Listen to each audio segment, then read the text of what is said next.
thing I tend to do for this kind of, do you think this documentary would have been around 10 years earlier or 10 years later? No. Would it have had the same audience? No, I don't think it would have. And I guess I kind of, to your point of that question, like everything was bigger and better. And that's kind of always the direction we were kind of heading at that time. Like the 90s were a pretty decent time to be around in. And so maybe it was just like, well, it's great, but we can always improve and be better and bigger and all those things. And so I think time and place definitely has a lot to do with why it was successful then, and also why we haven't seen a lot from him since. Right. And so, yeah, I would think that time period says a lot about who we were then. Right. So I feel like a little bit earlier in the 90s, that's when the supersized thing even showed up on menus. Right, yeah. And it was kind of a big deal. Right. And it actually was a big deal in the story. Yeah, it was a good deal, too. Well, yeah, and everything was a deal. Yeah, right. and it was like a sign of a really good economy that these places were. And the audience of fast food has traditionally been usually lower income families. Yeah. And McDonald's was able to do something, and all these restaurants were able to do things that welfare programs. Do you think that I think that the critic, where The Simpsons is a general satire, this family satire, people can relate to it. The critic is a little bit more nuanced. I think it's geared towards the person who wants a little bit more, poking fun, a little bit more, I don't want to say rough humor or rough satire, but just more nuance. Like the people who appreciate random humor, right? Yeah. Not that The Simpsons doesn't have that kind of thing. But they take it to a new level on the critic. Yeah. It's, The Simpsons started that trend in their writing of referencing something, doing the quick cutaway, and you might see it.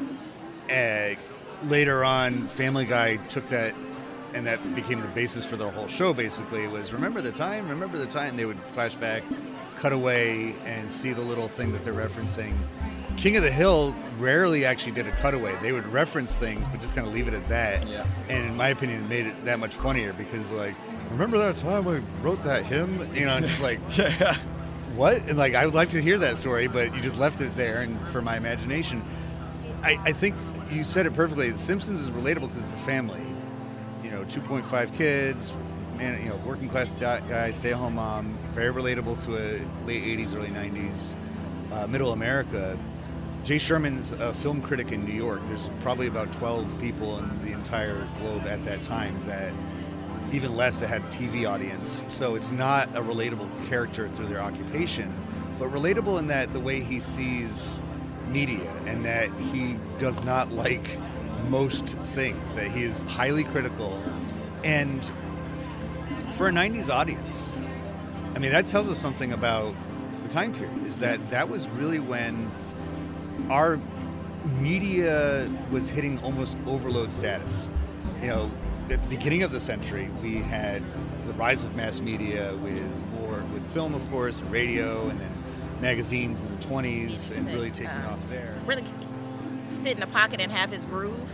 When came out, the song was all over the airwaves. I can still hear it now. It just was on. It was yeah. I know, that's me too. And it's you can't even make a song like that as a new artist. You have to build up at least some credibility as an actual musician and entertainer. And he was paying his dues. He left home. He was he's a Chattanooga, Tennessee boy. So he left there to go and get tutelage under P. Diddy, who's also controversial right now, but under Puffy, and he was being mentored and to come into something like this. So it worked. The mentorship worked, but he had to make a lot of sacrifices. He left his family, he left his hometown so that he can get to that point. Do you think that he could kind of read the scene in the late 90s or so, that he knew that if he worked hard enough and his raw talent, that he would emerge as somebody who could just refer to themselves as one name and sell albums to the platinum level or records with a single word on the title? Do you think I know he saw that that? To some extent he had to, because he was working towards it with the feverish pace. Yeah. So I think to some extent he had to know it. Don't know how much, but yes, he definitely had to know that. because he was putting a lot of leg work, and he was putting in the work. Yeah. And that era is early downloading of music time period. I think iTunes was probably just arriving in the early 2000s. I think they probably were still burning CDs and stuff. Yeah, it was like, I can still... Well, and it's funny because earlier today we were talking with... I was talking with somebody else about the movie or the documentary Super Size Me. Thank goodness this is black and white because it's easier to mask, the different issues you might have. But to put him with these very famous people, presidents... That was cutting edge. Why do you think, or what does that tell you about the 90s as far as in our society and our culture then, and maybe even our economics then, that there was that much of so deliberate to make it so accurate, that they didn't just rely on... Because they could have done all this stuff with actors that kind of looked like JFK. Yeah. They could have done that without any of the actual footage. Why was that such an important component to the movie by the 1990s? I'll jump in if you don't mind. I think a lot of that has to do with the fact that we were getting into that digital age, leaving the analog age into the digital age, and people were becoming more apt to want to see that perfection, but also too the fact that people were more familiar with what these individuals looked like. The age of television allowed for the world to open up and actually see who these individuals are. If somebody's like, that's not President Kennedy, doesn't look anything close, they're not going to buy into it. Right. So I think that made a big difference. People being more familiar with who these people were, what they sounded like. I think that was an important part of it. I remember watching the movie and yes, it is a regional based. It does have a lot to do with, Alabama.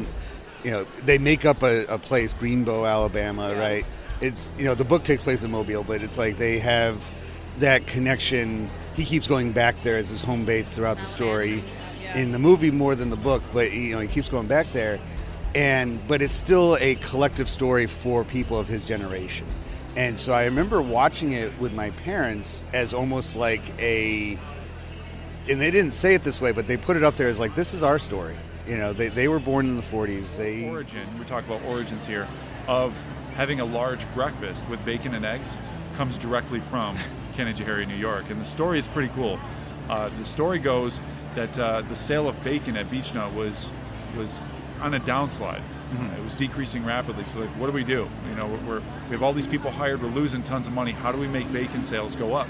So what they ended up doing is they hired a marketing director, called 10 doctors, and said, hey, would having a big breakfast or no breakfast be better? They said, oh, big breakfast. And 9 out of 10 doctors did that.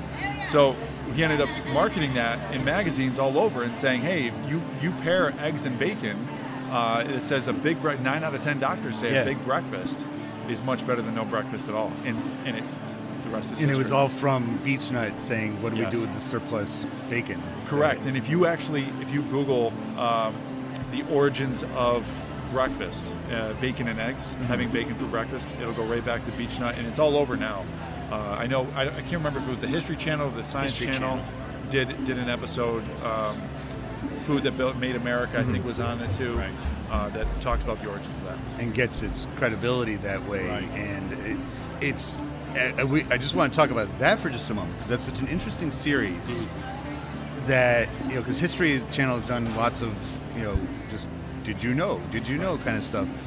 And that I was talking just earlier with a woman about the Super Size Me documentary from 2004, and how there was like an awareness, I think, around 20 years ago about food and putting it into our, what we ingest, and his wealth and comfort to go off, and his status in France to go off and potentially lose his life over somebody else's his cause. So that seems to have stayed with him, that he remained rather humble throughout all this. He did remain humble, and it's just, I think it speaks to the character of the man, because he was very involved in caring about freedom at a young age. Even at 13, an article he wrote that his favorite kind of a horse would be the horse that bucked the rider off, because it was independent and had a mind of its own. That he valued that at a young age. And at 7, he got married at 16 to Adrienne. She was 14 at the time. So his father-in-law had a dragoon, and he led some of the troops there. And he was doing that at 17. At 18, he wanted to come to America. King Louis XVI said, no way. He signed up anyway. He got a commission, but the Continental Congress had no money to pay him. He said, that's okay, I'll pay my own way. He bought a boat when he was 18, came to America, and was leading troops under George Washington at 19. Wow. So I think, we sometimes sell our teenagers short, that they're really adults who just need more experience.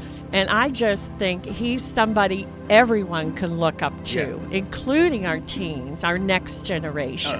And utilize more diverse sources because he just sort of is going on what had existed. And that's why what sort of really inspired me as well, there's a documentary, and if anybody gets a chance to watch it, it's not available fully streamed in the United States, but it pops up. It's called The Six, and it's about these 6 Chinese survivors of the Titanic, because if you actually look at this ship manifest, the group with the largest survival rate were these Chinese sailors, because there was 8 of them and 6 fully survived. And if you think about that percentage-wise of any immigrant group, it was huge.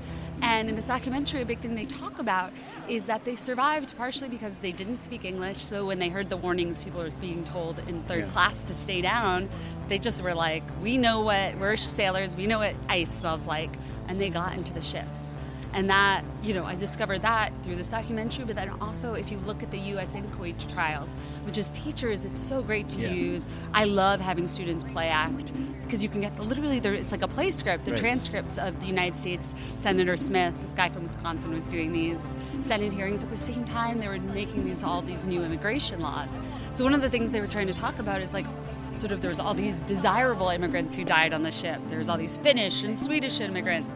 And again, even in talking about that, you're cutting out all the people of color on board. But it was in this inquiry trial that you heard about these Chinese passengers, because he talks about how these Chinese sailors were, some of the people who survived, because all the people who testified were only first-class passengers and crew members. Yeah. And I think there was 1 Irish third class. But they didn't have anyone. There was maybe 1 woman who testified, and that was Lucille Duff Gordon, who's basically invented the fashion show. Oh, really? Yes, which is a whole conversation. She invented the runway fashion show, and her husband, Sir Cosmo Duff.